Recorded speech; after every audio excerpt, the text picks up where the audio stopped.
di blur. Masa? Kayaknya gitu deh dulu deh. Ya Allah, jadi inget ini yang sapi di blur. Set rata banget ya ini.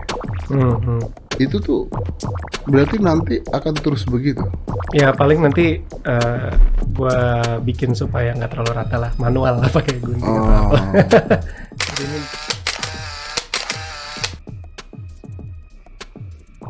Halo sahabat catatan jurnalis, terima kasih udah mampir lagi di channel ini. Nah, udah lama sih sebenarnya saya nggak nongol seperti ini ya kawan-kawan ya. Tapi kali ini spesial nih, karena udah 5 hari terakhir ini saya coba searching ke Google mencari sebuah informasi yang memang membuat ramai diperbincangkan bagi kawan-kawan penggiat media sosial. Hari ini catatan jurnalis sudah mencatat nih bahwa Om Deddy Corbuzier memutuskan vakum dari media sosial, termasuk WhatsApp. Kenapa ya? Apa sih yang menyebabkan Om Deddy Corbuzier harus vakum nih dari media sosial?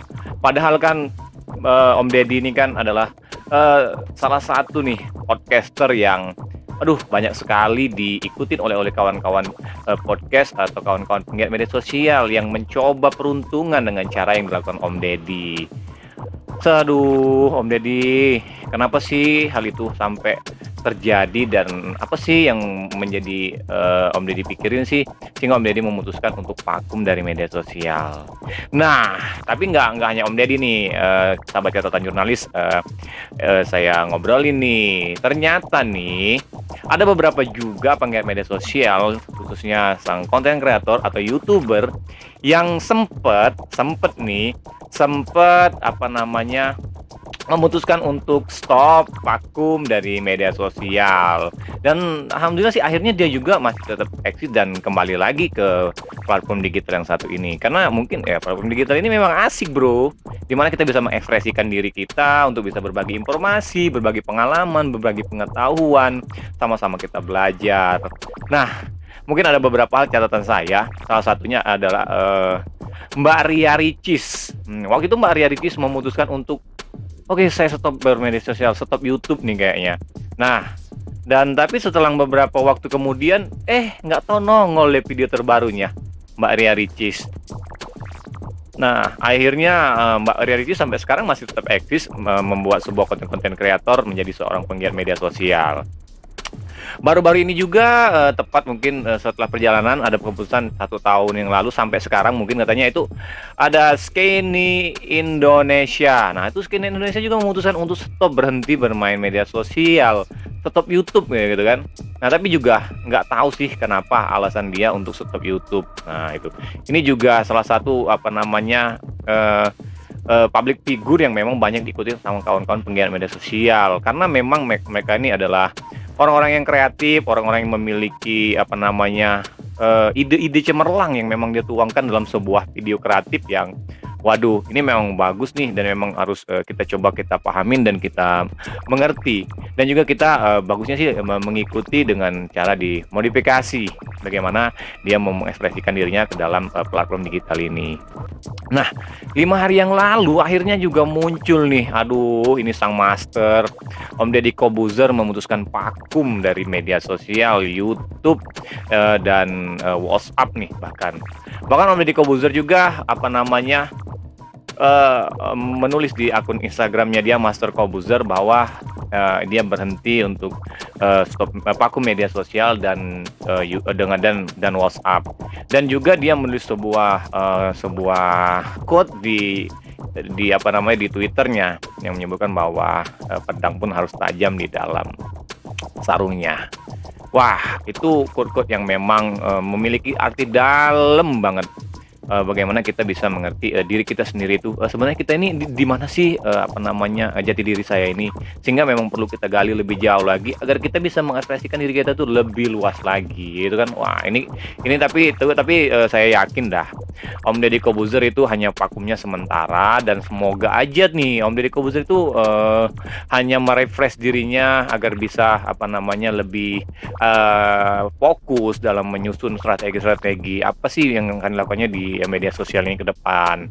Dan juga ini setelah Om Deddy itu sebelumnya waktu itu sudah ngupload sebuah video tentang Tante Dinner Candy, yang udah deh, siapa yang nggak tahu deh dengan apa yang dilakuin sama Tante Dinner Candy itu. Dan juga sebelumnya itu ada Kevin Vera ya, kalau nggak salah itu ex Vera, jadi sempat dikomentari sama Om Deddy Kobuzer juga, sempat datang ke podcastnya Om Deddy dengan jambangnya yang banyak banget. Aduh, tapi memang Om Deddy itu kontroversi terus deh. Memang dia itu menghadirkan sebuah obrolan-obrolan yang asik, obrolan-obrolan yang menarik, dan yang memang mengundang banyak sekali perhatian publik, ya kan? Nah, tiba-tiba dia mundur, tiba-tiba dia vakum, tiba-tiba dia stop. Nggak ada hujan, nggak ada petir, nggak ada badai. Ada sebuah statement yang dikeluarkan seperti itu. Wah, ini tentu sangat ya, kalau di media sosial ini sangat pikuknya udah ramai banget gitu kan. Apalagi bagi kami penggiat media sosial seperti saya yang memang juga mengikuti kegiatan-kegiatan Om Deddy Kobuzer dalam melakukan podcast. Banyak belajar saya dari situ, bagaimana kita berdiskusi, bagaimana kita mencari informasi, bagaimana kita membangun sebuah membangun sebuah narasi yang memang bisa asik nih antara ngobrol si narasumber sama kita. Dan wah, gimana sih cara menggait penonton biar asik dalam menikmati konten yang kita bikin. Ini saya masih terus belajar bagaimana Om Deddy Kobuzer bisa melakukan itu loh. Om Deddy Kobuzer aja bisa kayak gitu, kenapa kita nggak bisa gitu kan, maksud saya kan. Nah, jadi kan hal yang orang lain lakukan itu bisa kita juga lakukan, itu nggak masalah. Tapi kalau pekerjaan yang orang lain bisa lakukan, kalau kita bisa upahkan, apa salahnya gitu kan. Tapi untuk pekerjaan yang berat gitu loh, tapi yang memang harus kita bisa ngerjainnya sendiri, ya udah kita kerjain sendiri gitu kan. Jangan sampai membuat kita menjadi capek karena membagi waktu atas pekerjaan yang sebenarnya bisa kita minta bantuan sama orang lain, ya kan. Balik lagi ke Om Deddy Kobuzer nih.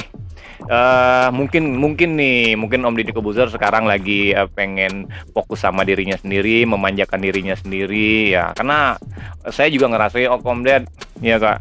Saya juga ngerasain kok Om Ded bahwa menjadi seorang podcaster kayak gini nih, memang pusing banget gitu kan. Ya, hari ini gue mau ngobrol apa, besok saya mau ngobrol apa gitu kan. Narasumbernya ini nanti karakternya seperti apa, karena setiap orang yang datang sama kita itu berbeda-beda dan juga memang memiliki karakter-karakter tersendiri. Nggak semuanya itu memang bisa menghidupkan suasana, bisa asik. Terkadang memang kita harus menyesuaikan gimana sih membangun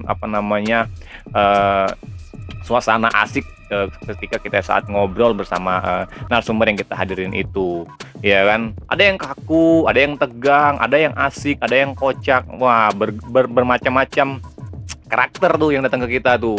Nah, tinggal kita gimana nih mengimbangi mereka ini agar tetap obrolan kita itu menjadi obrolan yang asik dan memang dinikmati nih sama penonton-penonton setianya kita gitu kan. Jadi itu banyak banget itu yang menjadi pelajaran saya. Dan juga mungkin Om Deddy lagi fokus nih sama usaha barunya, jangan-jangan nih ya. Om Deddy lagi fokus sama usahanya miliknya si Aska Kobuzer ya, si Alfa ya. Jangan-jangan Om Deddy Kobuzer lagi asik coba dengan usaha barunya itu ya. Ya memang butuh memang butuh fokus kali ya mungkin dalam membesarkan usaha yang saat ini mungkin lagi dirintis lah sama Om Deddy Kobuzer, bagaimana membangun sebuah usaha yang ya kedepannya bisa membuat Om Deddy itu lebih santai lagi dalam melakukan aktivitas hari-hari, apalagi dimasukin nanti nih ke depan nih Om Deddy sudah memasuki usia-usia lebih lanjut gitu kan. Dan nggak mungkin kan pikiran ini harus kita kerasin terus nih, harus kita lakukan terus kayak gini terus. Harus ada perubahan, skema yang lebih maju lagi, teknik yang lebih maju lagi, dan tentunya bisa berubah dengan banyaknya wawasan-wawasan yang kita temuin selama kita bertemu dengan banyak orang itu kan. Tapi tidak ini loh, tidak boleh sekarang kalau Om Deddy mau mundur. Om Deddy jangan dulu vakum sekarang, karena kami masih butuh Om Deddy sebagai grandfather podcast Indonesia lah, ya kan. Kami masih butuh banyak belajar dari Om Deddy, karena Om Deddy tuh, wah, nih kami sebagai podcaster Indonesia bangga ada Om Deddy yang memang bisa membuat sebuah ide brilian seperti ini, ya kan. Banyak kok podcaster yang ngetop yang awalnya lahir dari datang ke panggungnya Om Deddy Corbuzier, ya kan. Saya berharap sih ke depan Om Deddy Corbuzier come back bro in YouTube channel you, close the door. Kami menginginkan Om Deddy kembali di channel YouTube-nya Om Deddy Corbuzier menjadi yang tampilan lebih baru lagi, dan bisa banyak poin-poin edukasi yang bisa kami ambil dari diskusinya Om Deddy. Oke ya, sahabat catatan jurnalis, saya Riza Palepi dan sampai jumpa.